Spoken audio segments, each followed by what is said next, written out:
Good morning. Happy Tuesday. Sorry about the rain outside. Hopefully it'll clear up this afternoon and you can maybe get outside a little bit, move around, get some air. I think this might be the last video for the week. I will probably move over to posting some Thailand national cultural treasures like I did Cambodia last week. I'll do Thailand maybe tomorrow. But today what we want to talk about is in the context of these four kingdoms that are, or types of kingdoms, I should say, that are moving into the pre-modern and modern era. We want to see, okay, what starts to happen when Europeans arrive. Probably from other classes in your past, you have a sense of the age of exploration, late 1400s into the 1500s, where Europeans' technology for sailing, and their motivation for exploring reaches a fever pitch, and you've got countries like the Portuguese, the Spanish, the Dutch, and the English, and the French a little bit, sailing around the world for trade purposes and colonization, and some of that involves this area that we're talking about, Southeast Asia, by way of what's called the Treaty de Tordesillas, or the line of demarcation. Portugal had sort of first dibs on the Far East, according to this treaty that they had signed with Spain. The Pope had actually helped Spain and Portugal map out who would get what, and Spain is supposed to take what amounts to the Western Hemisphere, the Americas, and Portugal is supposed to go towards the east around Africa, and they do, and they're highly motivated to do so because of spices. So let's talk about the arrival of Europeans. First of all, their desire for spices is not new. You could see different phases in history where it became really, really popular and really, really big business. One of those launching points is the Crusades, where Crusaders who had gone to what we might call the Holy Lands and came to be more acquainted with spices and tea and coffee and things like that, developed an appetite for it. So when they came back to Europe, they took that trade level to the next notch up. And this is another one of those eras where trade is going to be ramping up. So spices had been valued since ancient times and used as medicine and as food preserves. And when we say spices, we're meaning things like pepper and ginger and cloves and cinnamon and nutmeg.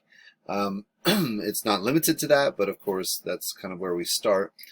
And so there's multiple uses for these many spices that we're talking about. And so Portugal is going to be the first really to make real contact with that eastern side of Africa. What they tended to do is kind of work their way around Africa little by little. And Vasco da Gama is largely responsible for that, for his initiation of contact with India, and then a little bit further east to where we're talking about Malaysia. And so they made contact with Malacca. We see their strategy, sorry, their motivation in the fact that when they come ashore, they say, "For Christ and spices." This is kind of a dual nature of their motivation. They want to spread Christianity, which they do to a certain degree, and they want access to the spices. So at first what they do is they set up these small outposts along the coast, and that's true of Africa, and that's true of India, and that's also true of Southeast Asia. But that's going to change a little bit in tenor as other European nations start to arrive. The Portuguese were first, but they weren't the last. Other nations that become pretty prominent in this era, this early modern era, are the English and the Dutch. Now later the French will get involved in Southeast Asia, but that will be a little bit down the road. So the English and the Dutch come in, and this is interesting because both countries are actually not considered powerful at the time. It's hard for us to imagine that the English weren't powerful, but before you get to the 1700s, the English are not really powerful, not in comparison to Spain and France, for instance. But when the English and the Dutch arrive, they actually start to push the Portuguese out. And then the Dutch actually get more influence than even the English. The English end up being limited to basically a single port at Sumatra. Now, part of that is maybe England is more focused on colonization in the Americas, whereas the Dutch do very little of that. They do some. New York was a Dutch colony, for instance. But the Dutch kind of end up winning the majority of the influence over the spice trade in Southeast Asia during this era. They end up building a port at Java. Remember, Java is the major island in the Malaysian archipelago, where you have actually Indonesia and Malaysia kind of connecting. And they end up establishing control of pretty much all of the islands, and that benefits them financially quite a bit. Now, having control of all the islands does not mean that they have control over the main Southeast Asian landmass, where Thailand and Burma and Cambodia and Vietnam and Laos are. So the impact on the mainland actually remains pretty minimal. In general, the mainland states were able to sort of unite together.